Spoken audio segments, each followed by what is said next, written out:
Ramayan trilogy की confirmation आ चुकी है, जहां उसकी शूटिंग फरवरी 2024 में स्टार्ट हो जाएगी, जिसको डायरेक्ट करेंगे one of the most promising director Nitesh Tiwari, जिन्होंने दंगल, छिछोरे और बवाल जैसी मूवीज को डायरेक्ट करा। लेकिन अगर आप कास्टिंग पर आए, जहां पिछले काफ़ी समय से मतलब कुछ अनसर्टेनिटी बनी हुई थी उसके अराउंड कि कौन होगा रावण, कौन राम होगा, मतलब कि ऋतिक रोशन क्या रावण का रोल करेंगे या रामचरण राम जी के रोल में नजर आएंगे, पता नहीं। तो अब सारी शक शुबहत दूर हो चुकी हैं और इसमें हमें रणबीर कपूर एज राम जी के रोल में नजर आएंगे।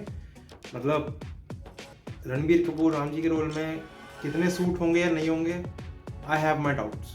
मतलब ये नहीं कि खराब एक्टर है, बिल्कुल भी नहीं। मतलब अगर मेरी राय पूछो तो मेरे लिए शाहरुख खान के बाद बॉलीवुड इंडस्ट्री में रणबीर कपूर मेरे फेवरेट एक्टर है। बट वो ये राम जी के रोल में मेरे को वो एक होता ना 1% की शायद सूट ना हो अच्छे से। बट इन्होंने सोच समझ के इनको कास्ट किया होगा। मतलब सारी लुक टेस्ट भी होता है एक कि कैसे वो सफ्तार में लग रहे हैं, डायलॉग टेस्टिंग होती है, तो देख देख के इन्होंने करा होगा। और फिर सीता माता के रोल में नजर आएंगी साई पल्लवी, जहाँ पहले ये रोल आलिया भट्ट को दिया जा रहा था, बट डेट इश्यूज की वजह से मतलब उनका स्केड्यूल इतना जैम पैक्ड है ना, मतलब कोई चांस ही नहीं था उनका इस ऑफर को एक्सेप्ट करने का। तो फिर इवेंचुअली ये रोल ऑफर हुआ साई पल्लवी को और उन्होंने एक्सेप्ट कर लिया। अब साई पल्लवी का काम पर्सनली मैंने देखा नहीं है, उनकी कोई भी मूवीज़ मैंने नहीं देखी, तो मैं कमेंट नहीं कर सकता कि वो इस रोल के लिए फिट है या नहीं। आपने देखा तो ज़रूर बताइएगा। लेकिन इस ट्रायोलॉजी में राम जी से ज़्यादा रावण के कैरेक्टर पे बात चल रही थी कि उनका रोल कौन निभाएगा। यश हाँ करेंगे, नहीं करेंगे, क्योंकि एक इंटरव्यू में उन्होंने पहले कहा था कि वो नहीं करेंगे रावण का रोल, क्योंकि जो उनके फैंस हैं वो उनको कोई भी नेगेटिव रोल में नहीं देखना चाहते। बट नाउ ये कंफर्म हो चुका है कि यश ही रावण के रोल में नजर आएंगे। मतलब राम जी के रोल में होते तो थोड़ा मज़ा नहीं होता। और इस मूवी के 3 पार्ट होंगे, जहाँ पहले पार्ट में जो यश का जो रोल होगा वो बहुत लिमिटेड होगा, मतलब ना के बराबर ही मान लो, या हो सकता है एंड में जाते जाते एक झलक हमें देखने को मिल जाए।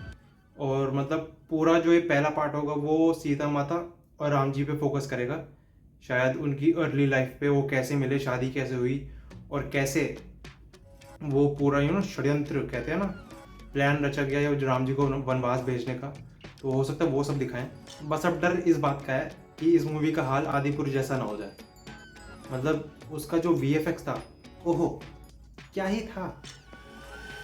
मतलब मेरे पास शब्द नहीं एक्सप्लेन करने के लिए। लेकिन इस ट्रायोलॉजी का VFX संभालेगी DNEG कंपनी, जिसने, अब सुनना, Interstellar, Inception, Harry Potter and the Deathly Hallows part 2, Avengers Endgame जैसी पिक्चरों में काम किया है। मतलब हम सब जानते हैं उनका VFX कितना टॉप नॉच लेवल का था। तो इस चीज़ से ये हो जाता है कि हमें VFX की तरफ से कोई दिक्कत तो आने नहीं वाली, बिल्कुल भी। लेकिन मेरा ये मानना है कि अगर इस मूवी को अच्छा होना है, अच्छे सक्सेसफुल होना है, तो VFX से ज़्यादा इसकी स्टोरी टेलिंग पे काम करना चाहिए। अगर स्टोरी टेलिंग अच्छी होगी तो ये मूवी भी अच्छी हो जाएगी अपने आप। तो ये तो हो गई रामायण की बात।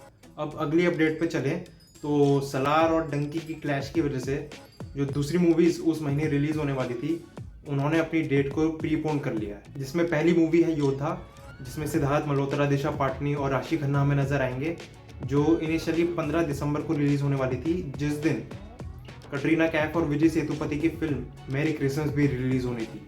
बट अब ये दोनों मूवीज़ प्रीपोन होकर 8 दिसंबर को रिलीज़ होगी। मतलब एनिमल मूवी के रिलीज़ होने के 1 हफ्ते बाद। तो सीधा सीधा अगर शब्दों में बोला जाए तो इन दोनों मूवीज़ का तो सैंडविच बन गया।